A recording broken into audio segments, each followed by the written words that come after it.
Panjenengan mencium Hajar Aswad sekarang dengan zaman Rasul itu beda. Kalau zaman Rasulullah mungkin yang haji puluhan ribu. Sehingga setiap kali tawaf mencium Hajar Aswad. Tawaf mencium Hajar Aswad, antri nggak butuh waktu panjang. Nah sekarang haji itu 5 juta orang, Pak. Paling tidak separuh dari yang haji itu turun di pelataran Ka'bah. 2 juta saja. Dan tidak mungkin sekarang orang itu kalau mencium Hajar Aswad kecuali dia pasti mendorong orang lain. Kecuali dia pasti nyikut orang lain. Padahal mencium itu sunnah, dapat separuh poin kebaikan. Jerongkok no uang haram, dapat 1 kerugian. Jadi sama ngambung Hajar Aswad ambek nyikut, iku sih tekor separuh tuh soalnya ya. Tapi kalau orang yang punya doktrin pahala, Pak. Doktrin ibadah mahdoh. Kadang dipeseni sama gurunya, pokoknya kamu haji wajib mencium Hajar Aswad. Nek gak ngambung Hajar Aswad, hajimu ke afdol. Ngono jadi. Akhirnya dia mencium dengan mendorong, menyikut, dan dia cerita sama temannya dengan kebanggaan. Mas, alhamdulillah Mas, aku mau berhasil ngambung Hajar Aswad. Kon ngerti enggak? Aku waktu ngambung tak serondol kabeh wong-wong, tak sikut kabeh, ono sing gelondong siji. Bagaimana dia merebut yang sunnah tapi dia melukai dan menyakiti orang lain. Ini yang dimaksud oleh Rasulullah, orang yang muflis. Teman-teman ASN terutama ini saya mengingatkan betul ya. Kalau kita itu dalam urusan jabatan, ya ikhtiar kadang-kadang sampai nyikut orang. Mestinya kita nggak berhak naik pangkat, mestinya kawan kita. Karena rekayasa kita, karena bujuk rayu kita akan dapat. Yang berhak, yang mestinya dapat itu nggak dapat. Dan Anda bangga telah menyingkirkan kawan Anda. Padahal Anda itu berada di pintu musibah yang luar biasa. Di saat kita ini Bapak Ibu sekalian, mencapai satu tujuan dengan cara yang culas, dengan cara yang tidak fair, sampai merugikan dan mengambil hak kawan kita. Demi Allah, sejak detik itu harta yang kita peroleh jauh dari keberkahan. Ini Bapak Ibu. Nah orang sekarang kan selalu yang disebut adalah status, bingung. Makanya silaturahmi itu kaitannya dengan keberkahan. Lah keberkahan ini Bapak Ibu tidak ada hubungan sama angka. Enggak ada hubungan sama jumlah, enggak ada hubungan sama status. Keberkahan itu rasa, Pak. Bener sampai niki di level rendah, tapi setiap kerja kita jujur, enggak menyakiti orang, enggak mengambil hak orang. Rizki yang kita dapatkan berkah. Berkah itu berupa apa? Bisa jadi kita sehat. Kemudian istri kita sehat, anak juga sehat. Pikiran kita tenang. Allah giring kita bisa sholat berjamaah setiap saat tepat waktu di masjid. Itu berkah. Tapi ada orang yang mengambil hak orang lain, hartanya enggak berkah.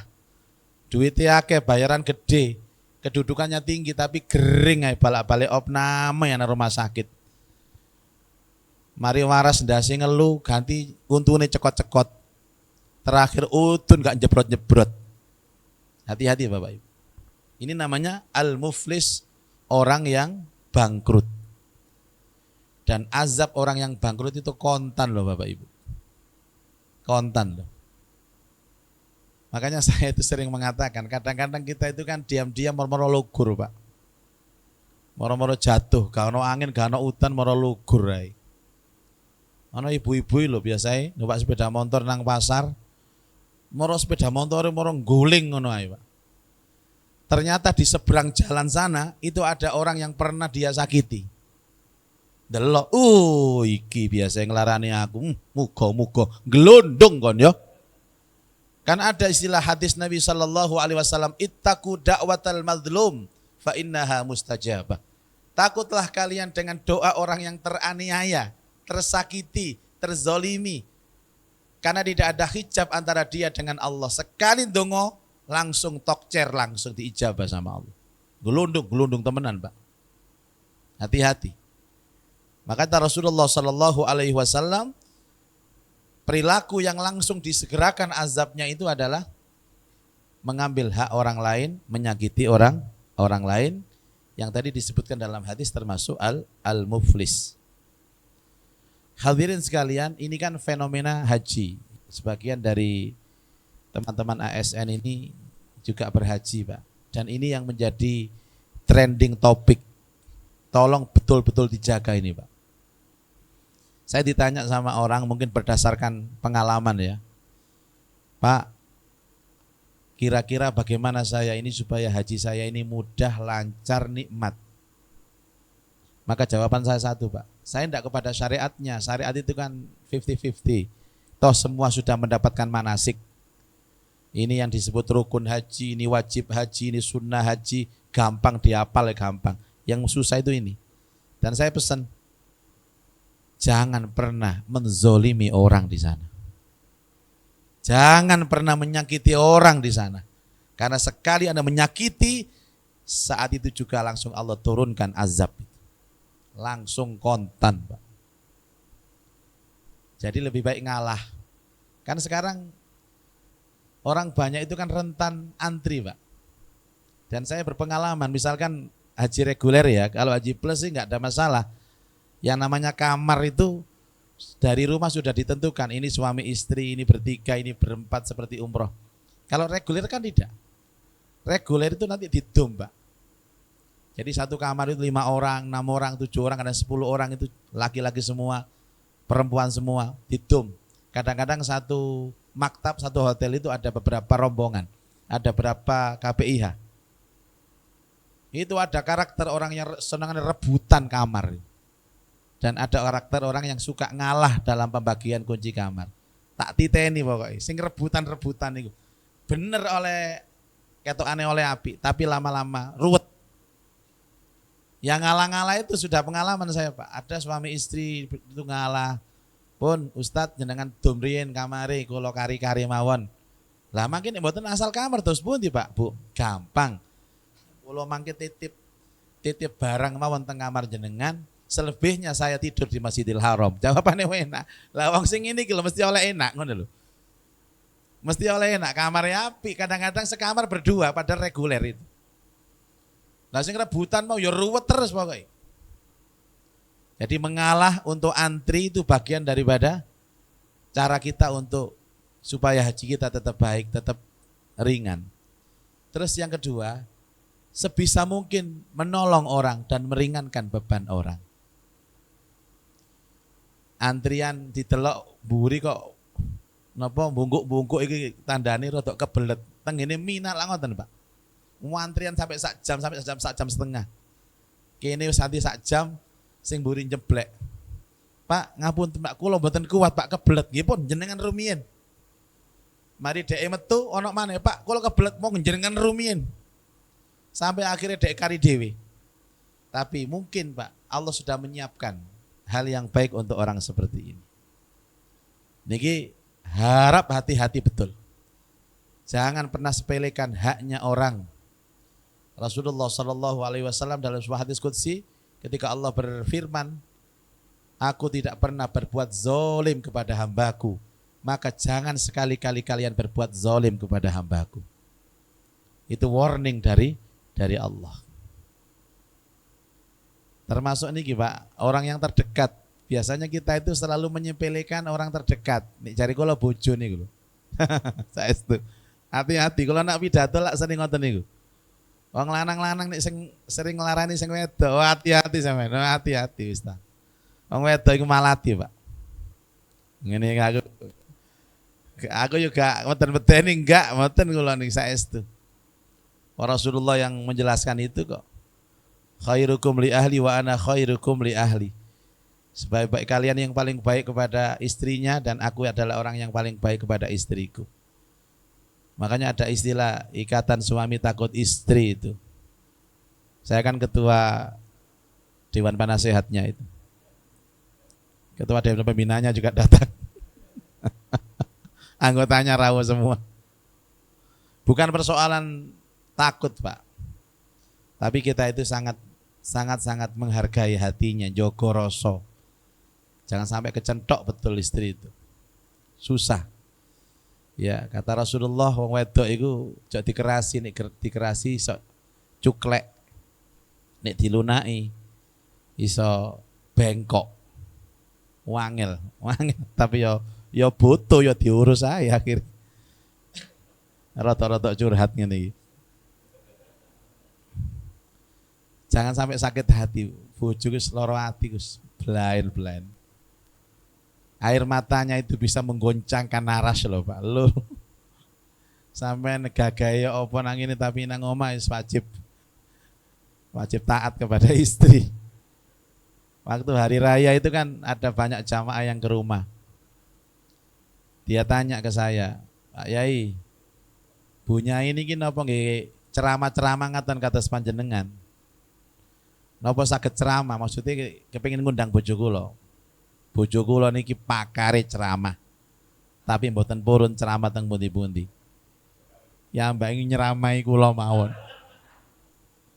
Dadi nyeramai penceramah coba sampean. Gak hebat tekon di sampean. Bojo kula nggawa yo ae. Karena saya punya ikatan kan, dihalalkan karena menyebut nama Allah. Coba. Dihalalkan karena menyebut nama, taruhannya nama Allah ya Pak. Makanya wis sampean kalau untuk menikah pada akhirnya harus menyakiti perempuan wis gak usah rabi ya sampean. Apa gunane sampean rabi ngelarani atine wedok? Kula mboten belani wedok, Pak. Makanya kemarin ada satu kajian, ada seminar keluarga. Temanya itu kewajiban istri kepada suami. Saya mengkritik panitia, tema ini nggak benar ini. Yang benar itu kewajiban suami kepada istri. Karena istri itu kan bayangan, Pak. Karena istri itu bayangan. Di mana-mana kalau Allah menjelaskan kewajiban itu ya kewajibannya suami kepada istri, bukan istrinya kewajiban kepada suami. Karena kalau suami sudah menunaikan kewajibannya, secara otomatis istri juga akan menunaikan kewajibannya. Jangan dimulai dari istrinya dulu, dari suami dulu. Makanya An-Nisa 34 itu kan menjelaskan suami dulu. Ar-rijalu qawwamuna 'alan nisa bima faddalallahu ba'dahum 'ala ba'din fa bima anfaqu min amwali. Baru fas-solihatu qanitatun. Bayangannya. Makanya kalau ada istilah ustadz sing ceramah, pokoknya seorang istri yang ketika suaminya minta tapi menolak, maka dia dilaknat Allah, dilaknat malaikat, dilaknat makhluk semua. Padahal bojone gak tahu belanjane sing lanang. Statement Nabi itu jangan dimakan mentah-mentah terus jadi doktrin. Lihat dulu suaminya. Kalau suaminya sudah ngopeni istrinya dengan baik, kalau suaminya sudah perhatian kepada istrinya dengan baik, belanjani tepak gak tahu kurang. Nek sing wedok dijaluk kok nolak, ini dilaknat Allah, Pak. Lah sing lanang gak tahu ngopeni ya, blonjo iku setahun gak tiga blonjo. Bendino iku diseneni ya sing wedok. Dikaploki sing wedok. Terus dia minta jatah, istrinya menolak. Karena gara-gara itu. Terus dikatakan orang ini dilaknat. Tidak. Bahwa setiap ibadah yang aspeknya itu ada aspek sosial, itu pasti harus lihat situasi dan kondisi. Kemarin itu kan ingat malam 27 Ramadan, Masjid Al-Akbar ini penuh. Ada 20.000 jamaah. Hall utama itu penuh, Pak. Sehingga di pintu itu rebutan masuk. Saya lihat sudah ada yang saling mendorong. Karena rebutan pengen dapat tempat di dalam. Saya langsung pidato, Pak. Demi Allah, panjenengan sholat tahajud, tapi dengan mendorong saudaranya. Nggak ada gunanya Anda tahajud. Tapi kalau panjenengan, walaupun sholatnya itu di parkiran sana, Pak, tapi dengan memberikan kesempatan saudara yang lain itu, atau memudahkan urusan saudara yang lain, itu lebih mulia dari orang sholat tahajud. Langsung metu kabeh, sholat nang parkiran kabeh. Dulu kan ada sahabat itu yang tugasnya pengatur soft. Ada sahabat itu yang tugasnya pengatur shaf. Jenengan tahu Pak, pengatur shaf itu pasti sholatnya paling belakang. Suatu ketika dia iri dan dia protes kepada Rasulullah Sallallahu Alaihi Wasallam, ya Rasulullah, saya itu kepingin dapat pahala surga dengan shaf di depan, tapi selama ini shaf saya di belakang terus, karena saya pengatur shaf. Apa kata Rasulullah Sallallahu Alaihi Wasallam? Pahalamu lebih mulia daripada jamaah yang ada di shaf depan. Karena kamu ini yang bikin orang lain aman, tenang, dan jamaahnya baik. Jadi dia mengorbankan dirinya demi untuk orang lain. Justru pahalanya double, Pak. Double pahalamu. Akhirnya sampai terakhir gak gelem nangarep dek buri terus. Tapi untuk mengatur shaf. Jadi mengorbankan itu. Sampai Rasulullah Shallallahu Alaihi Wasallam ketika perang Tabuk, beliau selesai dan beliau mengatakan begini, sesungguhnya hari ini ada orang-orang yang walaupun tidak ikut perang bersama kita, tidak ikut naik turun bukit, tidak memanggul pedang, tapi dia berpahala sama dengan kalian yang perang ini. Dia berada di rumah. Dia mengorbankan dirinya untuk tidak berjihad seperti kita. Jadi jangan dikira Allah itu menilai seseorang itu dari pahala yang dia lakukan, tidak. Mungkin hari ini ada orang yang tidak sempat ikut mengaji, tapi pahalanya juga dia dapat. Mungkin karena dia support apa. Jadi tolong jangan kecil, lingkup kecil kita melihat bagaimana Allah memberikan rahmat, pahala kepada kita. Yang penting jangan menzolimi orang, jangan menyakiti orang. Sekali kita menyakiti dan dia tidak ridho, Masya Allah Bapak Ibu, maka istilah ada al-muflis. Kemudian wa qati'atir rahim. Amalan yang langsung disegerakan azabnya itu adalah memutus silaturahim. Fenomena memutus ini kan pasti banyak sebabnya, Pak. Jadi hidup itu kan yang dinilai adalah sebabnya, yang dinilai adalah prosesnya. Tidak semua orang yang kemudian gak kontak itu dia memutuskan silaturahim, tidak. Makanya kemarin kita bahas bahwa sebab utama silaturahim itu kan kekotoran hati. Dan kekotoran hati itu selalu ada di 3 sifat ini, Pak. Jadi ngapunten, kula panjenengan nek ana 3 sifat iki, itu artinya kotor hati. Dan kalau sudah kotor Bapak Ibu, itu pasti putus silaturahim. Yang pertama sombong.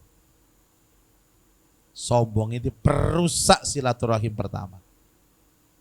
Sampai duwe kanca sombong wis apes sampean, Pak.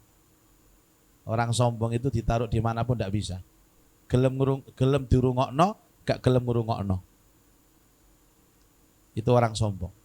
Yang kedua adalah orang hasud, iri. Orang kalau punya iri itu dia merusak silaturahim. Dan yang ketiga adalah orang pelit atau bakhil. Al-kibr, wal hasad, wal bakhil. 3 penyakit hati perusak silaturahim. Ini prinsip sifatnya. Kontennya banyak, Pak. Bisa jadi karena harta, karena uang. Bisa jadi karena jabatan. Atau bisa jadi karena kesenjangan sosial. Ini kan kontennya, tapi prinsipnya begitu. Bapak Ibu, ini kan disebut orang sudah hari akhir ya. Hari akhir itu berarti sebentar lagi ada kiamat. Tadi saya sempat membaca satu artikel. Artikel ini kan sebuah bentuk pemikiran, Pak. Kebenarannya juga masih belum bisa ada jaminan. Tapi saya tertarik. Dia membuka kata-kata seandainya terjadi perang dunia ketiga. Nah, terjadi perang dunia ketiga gara-gara ditemukan sebuah fakta atau bukti bahwa jatuhnya helikopter Presiden Ibrahim Raisi ini, Iran ini, karena sabotase Israel. Sehingga nanti Iran gak terima dan akhirnya mengirimkan bom nuklirnya dibantu dengan Putin, Ukraina. Kan banyak analisa-analisa. terjadi kiamat. Dan benar kata Rasul Shallallahu Alaihi Wasallam, sesungguhnya terjadinya kiamat itu sebab utamanya adalah terputusnya silaturahim. Ya kita nggak usah bilang Iran dengan Israel, Pak. Sak duluran aja loh. Kalau sudah putus silaturahim ini, kiamat keluarga itu. Kiamat, Pak. Kalau sudah saudara kandung saling membenci, kiamat sudah. Nggak usah saudara kandung, suami istri kalau saling membenci, Pak, kiamat sampai. Saya kan kita pernah salah paham dengan istri, akhirnya gak disopo, Pak. Bojo disopo meneng ae. Rasane koyo kiamat sughra rasane. Gak enak kabeh. Bayangkan bagaimana bukan Israel, Iran, ini kan saudara, Pak. Wong sama-sama anaknya Adam kok. Tapi ketika itu hilang, silaturahim itu hilang, rahimnya ini hilang. Jadi permusuhan yang ada adalah putusnya silaturahim. Dan kalau putusnya silaturahim dalam zona yang besar, zona dunia, kiamat sudah. Makanya kalau dikatakan kapan terjadinya kiamat? Ketika sudah tidak ada silaturahim. Yang ada adalah putusnya silaturahim. Melihat orang lain tidak lagi sebagai saudara, tapi melihat orang lain itu sebagai musuh. Dan ini penyakit yang paling berbahaya, Pak. Wong niku delok wong musuh iku tega lho, Pak, nyuduk kancane iku tega.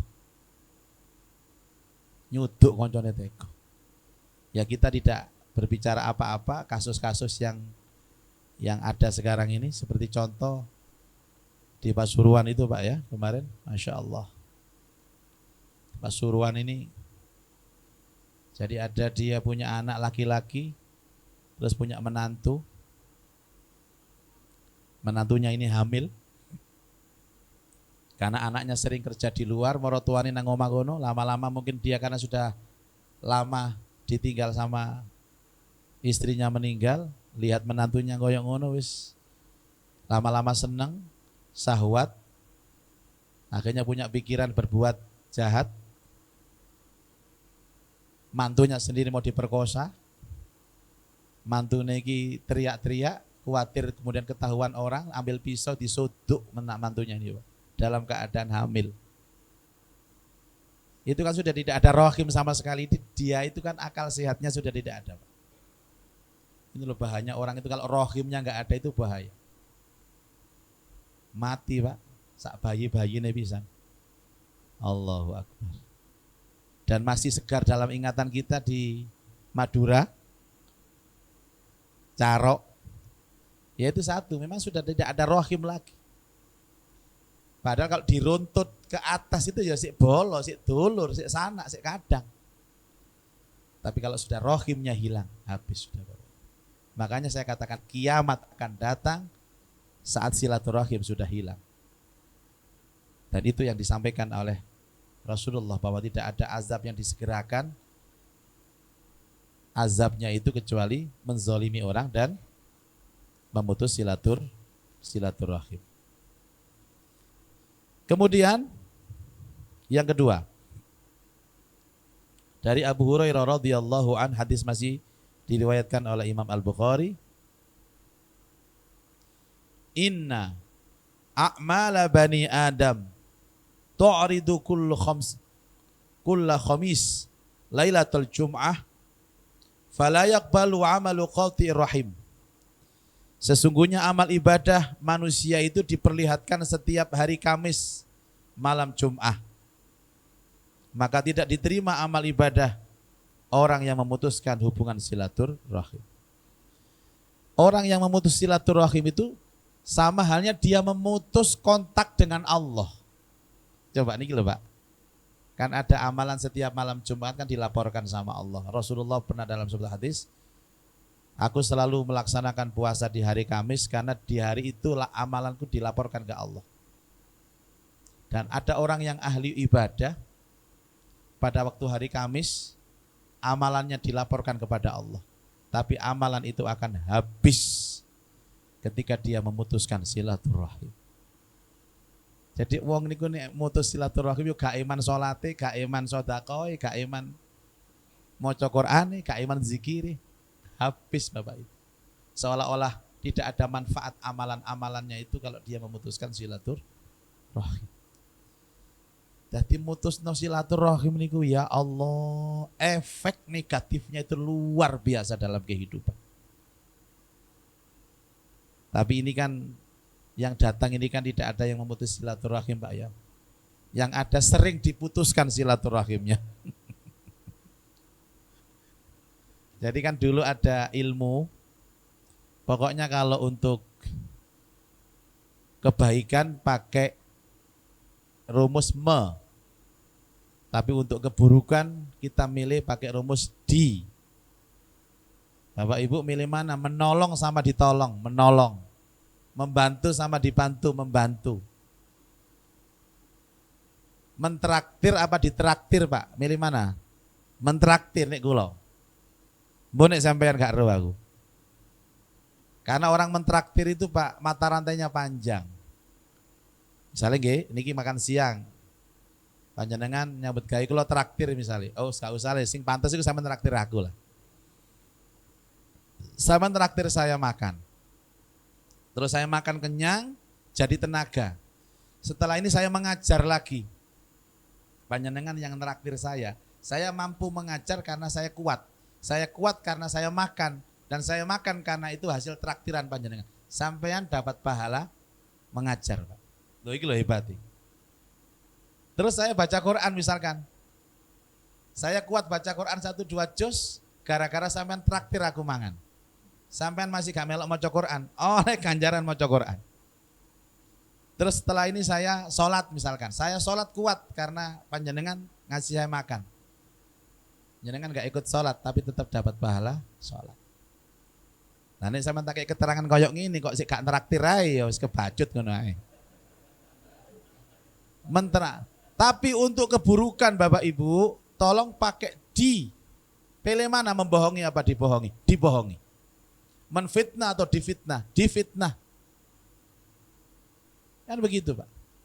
Kemarin haji tahun kemarin itu ada jamaah datang kepada saya, Ustadz, kula niki dibujui uang Ustadz. Kula niki lah kulaan beras terus kali wong dikulak malih. Kula dibujui 300 juta Ustadz. Langsung tak cekel dodone, Pak, luar biasa, luar biasa. Lo ngawur sama dibujui gak luar biasa. Itu tandanya haji mabrur. Haji mabrur itu dibujui gak bujui Pak. Karena pilihannya kalau gak dibujui yang bujui sampai. Ngoten nggih Ustaz, nggih pun assalamualaikum. Mulai deh amin nangis nang ya Allah, mugi-mugi mabrur ya Allah. Dan tidak akan selesai urusannya, tidak akan selesai urusannya. Apakah orang yang bujui kemudian selesai? Enggak urusan, enggak selesai. Apakah yang dibujui selesai? Enggak selesai. Itu masih ada mata rantai yang panjang dan urusannya sama Allah. Makanya kita itu kalau dizalimi orang, dibujui orang, difitnah orang kan enggak perlu membalas. Kan ajaran Nabi begitu. Karena kita sudah tahu ada yang mewakili kita untuk membalasnya.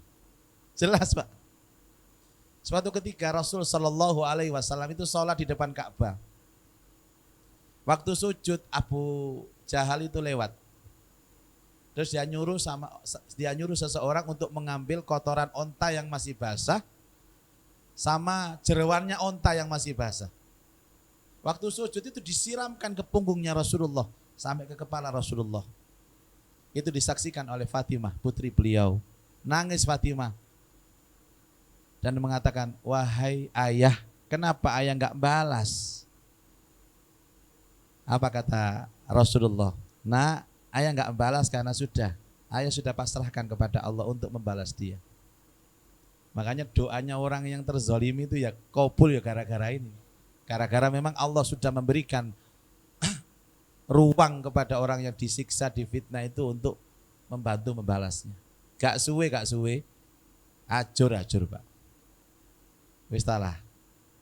Iki gak meten-meten ini kula ya wedi tak ngomong ngene. Anggite kene ceramah gak wedi aku tau nglarani wong kok dibales ya soro. Kontan Pak.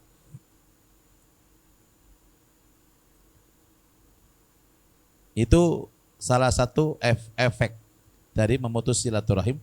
Dan kita baca hadis yang terakhir, la yadkhulul jannata qati'. Sudah, ini puncak-puncaknya ancaman Allah. Tidak akan bisa masuk surga orang yang memutus silaturahim. Enggak ada bantahan lagi ini, hadis pamungkas ini, Pak. Karena taruhannya surga. Padahal tidak ada orang hidup itu kecuali cita-citanya adalah surga. Dan ini ancaman dari Allah. Enggak akan masuk surga orang yang memutus silaturahim.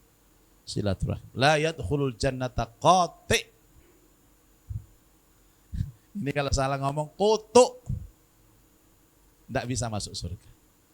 Bapak Ibu, saya kira tidak mungkin kita mengorbankan janji Allah surga hanya dengan memutus silaturahim. Karena itu mari kita jalin, kita rajut, kita kuatkan kembali ikatan di antara kita untuk menggapai rahmat Allah. Karena rahim itu berasal dari kata rahmat. Orang memutus silaturahim berarti memutus rahmatnya Allah. Orang yang memutus silaturahim pasti akan diazab oleh Allah dengan kontan. Dan orang yang memutus silaturahim tidak ada kapling sedikit pun dia di surganya Allah. Wallahu a'lam bishawab. Ini edisi yang terakhir tentang fikih silaturahim. Semoga bisa diambil pelajaran dan mendapatkan ilmu yang manfaat. Baik, masih ada waktu 5 menit mungkin Bapak Ibu. Kalau ada yang ingin berdiskusi atau bertanya, saya persilahkan. Monggo.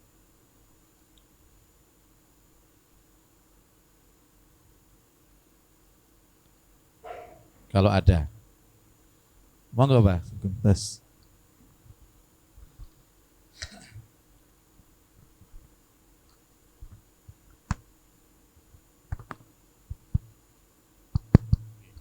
Assalamualaikum warahmatullahi wabarakatuh. Waalaikumsalam warahmatullahi wabarakatuh. Saya mendahului Pak Ustadz, biasanya panjenengan yang tanya dulu. Sekarang saya. Berarti naik satu level, nggih. Dan juga saya ucapkan terima kasih. Mungkin kalau di Masjid Al-Akbar mungkin tidak sempat tanya mungkin gitu. Karena ini di Masjid Al-Huda kami sempatkan untuk tanya. Nggih, Pak. Ini perkawis bangkrut tadi itu, Pak.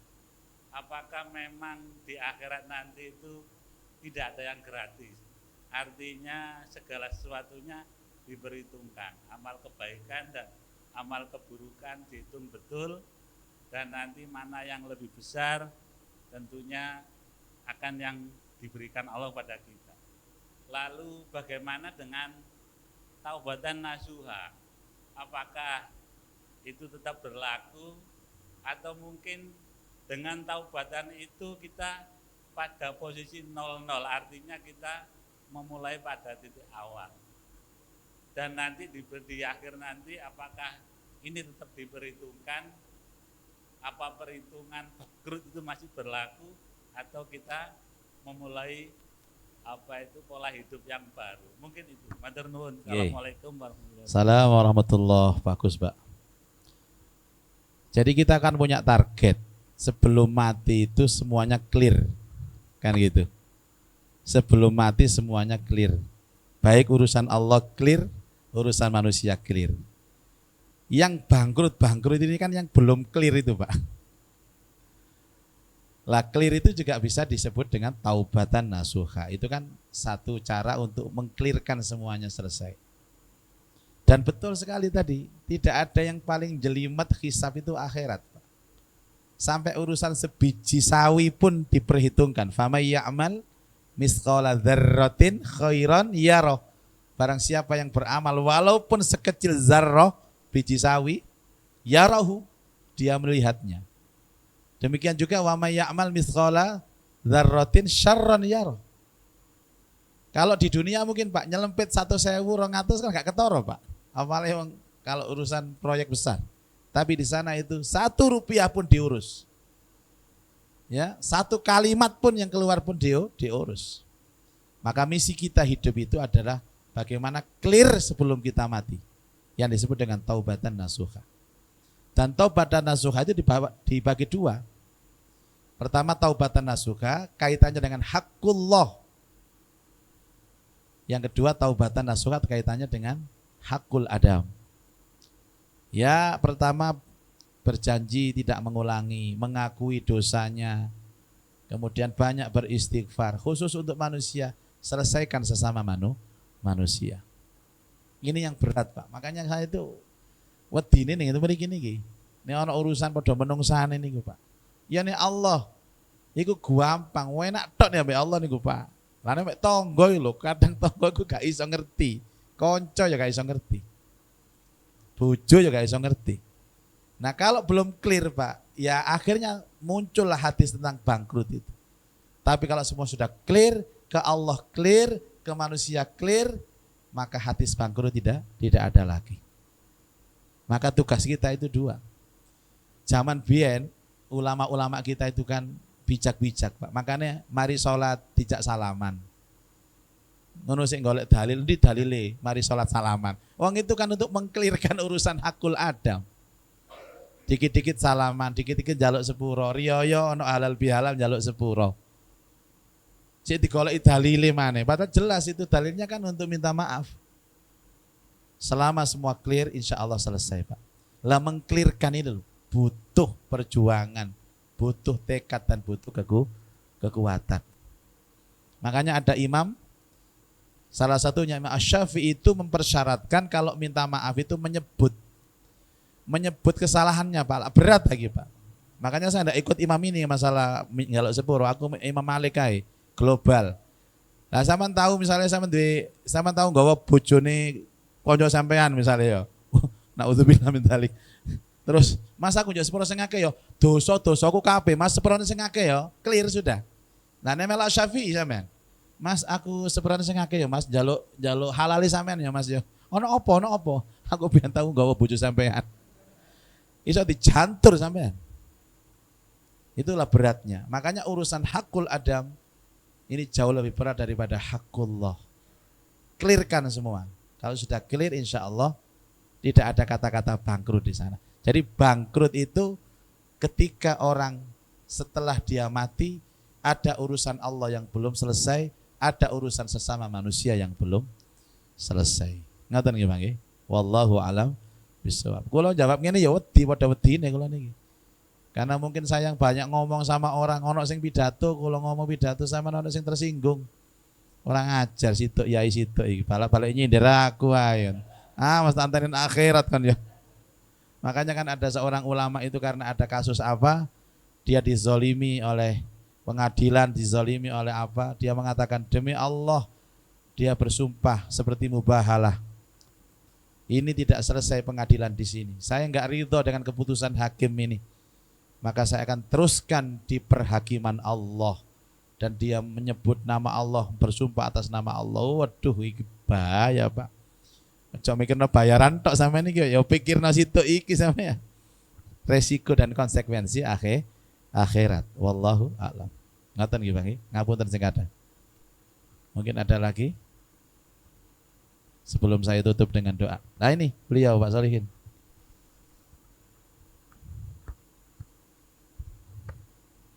Cek.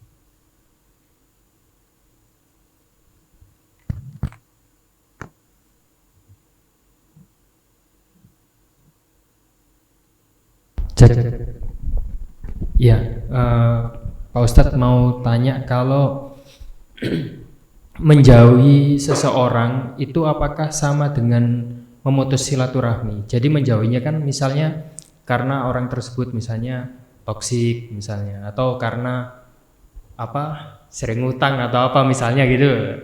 Itu apakah termasuk? Jadi kita menjauhi tapi nggak membenci atau enggak, dan menjauhi. Sekian. Apa sih yang dimaksud memutus silaturahim itu, Pak? Ya. Jadi memutus silaturahim itu kan dia berbuat sesuatu sehingga menjadikan orang lain tidak bisa lagi berhubungan dengan dia dengan alasan satu karena benci. Alasan karena benci. Yang kedua, berbuat yang membuat yang dibenci itu bahaya, muadharot.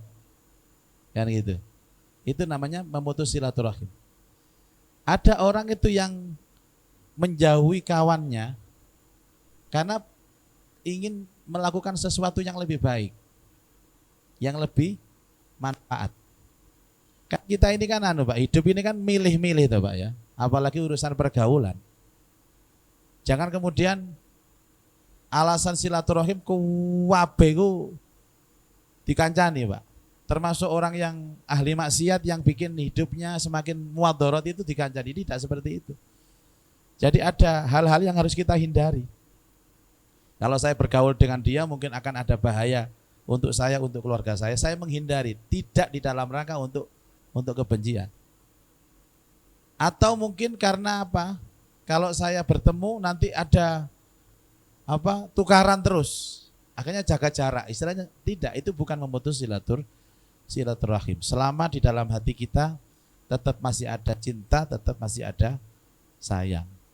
Lah nek sampean menghindari karena wedi ditagih utang, ya itu ambu-ambu memutus silaturahim sampean iki.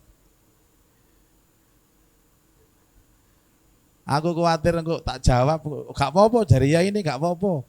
Ya, enggak. Justru sampean kalau utang ya dekati dia untuk lebih cepat membayar.